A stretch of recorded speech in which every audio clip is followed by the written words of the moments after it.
په دې سکرین به درته څلور تصویران ښکارېږي. دا څلور کردار او د دې څلورو کردارو د عمران خان سره تعلق وو. نمبر 1 جمایمه خان چې د عمران خان سره واده وکړو او بیا د عمران خان نه طلاق واخیست او د عمران خان نه دوه بچي هم دي، قاسم سلیمان. او په عمران خان پسې هیڅ قسمه غلطه خبره ونه کړه او لاړه خپله زندګي خپل ژوند انجوای کوي او ځان له خپله زندګي تېروي. نمبر 2 کردار ریحام خان چې زمونږ د ملک سره تعلق و، زمونږ د کلچر سره، زمونږ د اسلام سره او زمونږ د پښتو او زمونږ د ملک سره تعلق و. عمران خان سره واده وکړو او طلاق یې واخیست. پوره یو کتاب د عمران خان په کردار باندې ولیکه.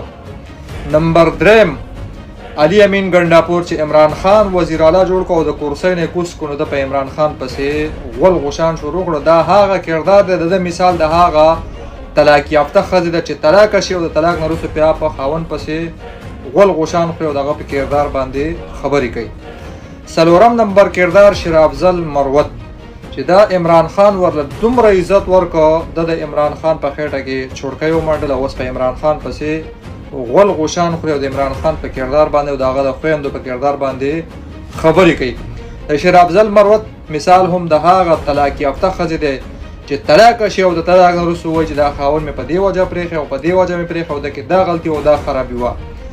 جمایمه خان چې زمونږ د ملک سره، د اسلام سره او زمونږ د پښتو سره هیڅ قسمه تعلق نه و، نه زمونږ کلچر پیژنده او نه زمونږ شرم حیا او پښتو او نه زمونږ عزت هیڅ قسم شی زمونږ د ملک نه پیژندو، چې لاړه خپله زندګي او خپل ژوند انجوای کوي او د عمران خان په زندګۍ کې او په ژوند کې هیڅ قسمه خبره ونه کړه، د هغه سره کار یې نه ساتي.